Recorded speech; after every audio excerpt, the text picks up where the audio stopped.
Rok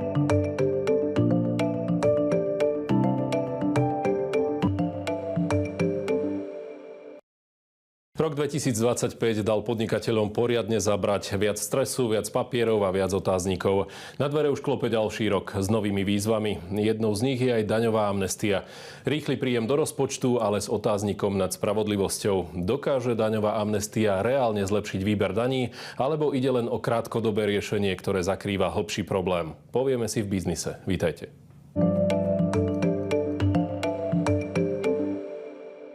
Mojimi hostiami sú Robert Diex, partner spoločnosti Mandát Consulting, a Lukáš Mokoš, daňový špecialista v spoločnosti Mandát Consulting. Páni, vítajte u nás, pekný deň. Dobrý deň.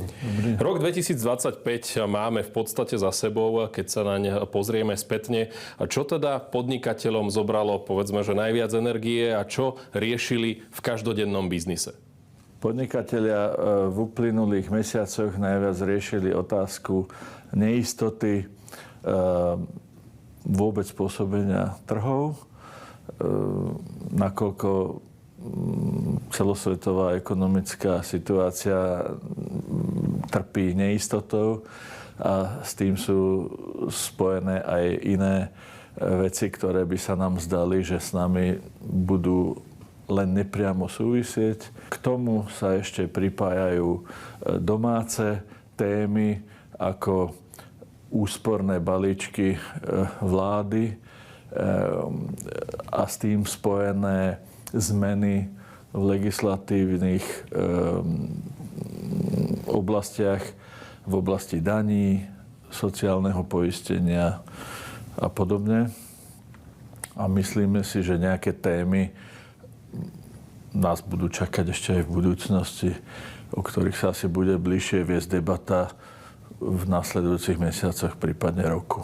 Áno, poďme sa pokojne pozrieť aj dopredu na rok 2026, úplne jednoducho a teda bez paragrafov. Na čo by sa mali podnikatelia mentálne pripraviť, čo sa bude možno riešiť viac ako doteraz, aké témy sú teda na stole?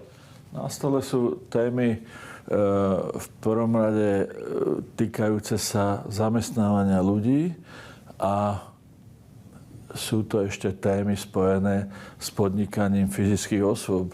Na tomto poli sa zvýšila záťaž zamestnávateľov aj zamestnancov a osoby, ktoré podnikajú v režime živnostníkov, tých čakajú témy, s ktorými sa budú musieť ešte podrobne zoznámiť. Zamestnanci sa musia pripraviť na zvýšenie progresie, zdanenia svojich príjmov. Zamestnanci, ale aj osoby zárobkov samostatne činné sa musia popasovať so zvýšením zdravotného poistenia. Ďalej budú zvýšené odvodové základy pre živnostníkov, úpravy v DPH, zvyšovanie sadzieb, rozšírenie sadzieb, čiže bude to aj nárast administratívnej záťaže pre nich. A v neposlednom rade to bude možno aj prísnejšie posudzovanie práce živnostníka a jeho možného posúdenia ako zamestnanca a s tým spojené konzekvencie. Vy ste to vymenovali pomerne komplexne. Ďalšou témou, ktorá by mala byť v roku 2026 veľmi sledovaná, je daňová amnestia. Vysvetlíme teda v krátkosti, o čo v prípade daňovej amnestie ide a pre koho je tento inštitút v praxi určený. Pán Mokoš. Daňová amnestia predstavuje inštitút, na základe ktorého sa podnikatelia, alebo teda daňovníci vo všeobecnosti, môžu zbaviť svojich dlhov voči finančnej správe, respektíve voči správcovi dane, a to bez uloženia dodatočných pokút alebo úrokov z omeškania. To znamená, že ak sa rozhodnú podnikatelia si upratať svoje vzťahy so správcom dane, tak nebudú dodatočne penalizovaní. Tento inštitút možno využiť v niekoľkých situáciách. Tou jednou je existencia daňového nedoplatku. To znamená, že podnikateľ dlhuje niečo správcovi dane a tento nedoplatok musí byť evidovaný do 30. septembra 2025 alebo musel byť evidovaný do 30. septembra 2025. A zároveň sa to vzťahuje aj na situácie, kedy podnikateľ nepodal daňové priznanie vôbec. Ktoré dane spadajú pod daňovú amnestiu a ktoré typy daní, odvodov alebo poplatkov sú z nej vyslovene vyňaté alebo vylúčené? Vo všeobecnosti inštitút daňovej amnestie možno aplikovať na dane, ktoré sú spravované finančnou správou. To znamená daň z príjmu, daň z pridanej hodnoty, spotrebné dane, daň z finančných transakcií, daň zo sladených nápojov. Naopak, nemožno tento inštitút využiť v prípade preddavkov na daň, splátok dane, respektíve iných daní, pri ktorých je správcom dane napríklad obec, čiže miestne dane. A mnohí podnikatelia možno ani netušia, že majú evidovaný nejaký daňový nedoplatok. Ako si to dnes vedia možno rýchlo a prakticky overiť bez zbytočnej byrokracie? Dá sa to nejakým spôsobom? Overiť sa to dá niekoľkými spôsobmi. V prvom rade, ak je dlh vyšší ako 170 eur, tak podnikateľ sa nachádza v zozname, ktorý je uverejnený na portáli finančnej správy. Zároveň si môže v dnešnej digitálnej dobe pozrieť aj na svojej osobnej internetovej zóne finančnej správy existenciu takéhoto nedoplatku. Respektíve môže písomne požiadať správcu dane alebo si osobne požiadať a osobne si preveriť existenciu takéhoto nedoplatku. Páni, pokojne otázka na oboch. Môže podľa vás daňová amnestia reálne zvýšiť výber daní alebo ide len o krátkodobý efekt? V zásade môže. Otázkou je nastavenie podmienok, pretože áno, na jednej strane je to veľmi výhodné. Podnikatelia si môžu upratať vo svojich daniach, nebudú dodatočne sankcionovaní, ale musia byť splnené podmienky, ktorých vôbec nie je málo. Tak ako sme spomínali, presne určená lehota do momentu, ktorej musel existovať nedoplatok, presne určená lehota, v aké tento nedoplatok je nutné uhradiť.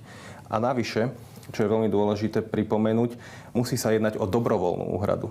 To znamená, že nemôže sa jednať o úhradu nedoplatku napríklad nútenou exekúciou v daňovom exekučnom konaní. Pán X? Alebo nemôže sa ani jednať o konanie, ktoré nejakým spôsobom vyvolala nejaká daňová kontrola v tej oblasti. To znamená, že musí byť na podnikateľovi, aby proaktívne v tejto veci vystupoval. Ak sa na tú daňovú amnestiu pozrieme ako na opatrenie, tak ak štát siaha vôbec po takomto niečom, neznamená to, že ten súčasný model výdavkov je dlhodobo neudržateľný? Ja by som skôr povedal, že spôsob a systém výberu daní je neudržateľný a takisto tomu neprispieva ani relatívne malé množstvo daňových kontrol. Čiže pokiaľ sa nezlepšia možno personálne kapacity vo finančnej správe, tak štát nikdy nebude schopný zabezpečiť korektný a plnohodnotný výber daní. Takéto akcie sú známe aj z iných častí Európy a obvykle boli korunované úspechom. Do akej miery sa to podarí u nás, sa ťažko dá odhadnúť, pretože podľa mojich znalostí je to prvý pokus. A by som povedal, miera právneho vedomia asi zohrá tiež nejakú svoju úlohu. Ale to, čo hovorí kolega o personálnom obsadení úradov, ktoré sú zodpovedné za vymáhanie daní, by sa mala skutočne zlepšiť. Potom je tu ešte jedna rovina. Je daňová amnestia spravodlivá voči tým, ktorí si svoje daňové povinnosti plnia poctivo? Nevysiela to nejaký signál, že porušovanie pravidiel sa v konečnom dôsledku oplatí? Táto debata je stará ako ten samotný vynález daňových amnestií. a či to bolo v Taliansku, v Nemecku, každý nech si odpovie na to sám.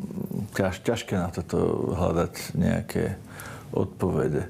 Ale nepovažoval by som to za nejaký zúfalý krok, ale takisto hovorím, je dôležité, ako dokážu postihnutí aj spolupracovať s odborníkmi v tejto oblasti a nechajú si nejakým spôsobom poradiť, aby neurobili chyby.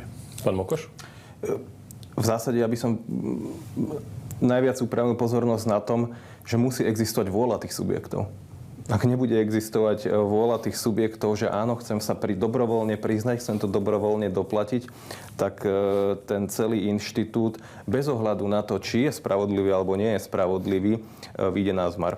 Na záver, ak by ste mali podnikateľom odkázať jednu vec do roku 2026, tak čo by to bolo, na čo by si mali dať pozor a čo by teda hlavne nemali podceňovať?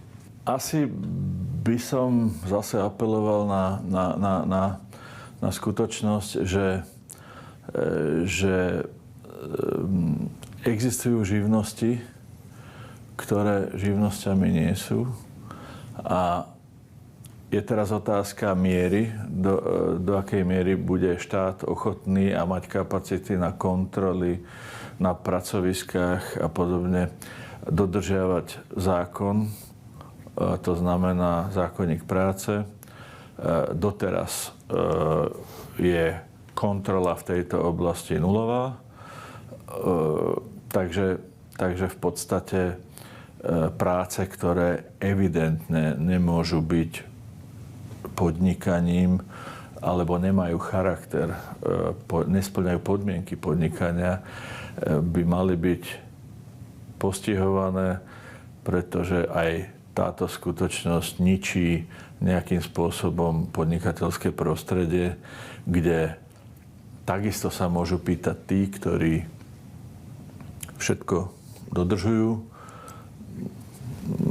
zase na podmienky tých, ktorí sa v tejto šedej zóne vedia pohybovať a vedia ponúkať lepšie ceny svojich výrobkov a služieb, pretože ich vyrábajú alebo dodávajú za podstatne výhodnejších podmienok, ak nedodržujú zákon. Komu sa zdá, že tieto posledné minúty nášho rozhovoru boli príliš smutné a pochmurné, tak napriek tomu by som chcel všetkým zaželať pekný, úspešný rok. A ako hovorili niektorí klasici, nech je lepší, ako bude. A myslíme si, že treba si vážiť každého, kto sa vie postarať sám o seba a vie zamestnávať aj ľudí, ktorí dokážu sa potom takisto o svoje rodiny starať. Ďakujeme. Mojimi hostiami boli Robert Diex, partner spoločnosti Mandát Consulting a Lukáš Mokoš, daňový špecialista spoločnosti Mandát Consulting. Páni, ďakujem pekne za rozhovor. Ďakujeme.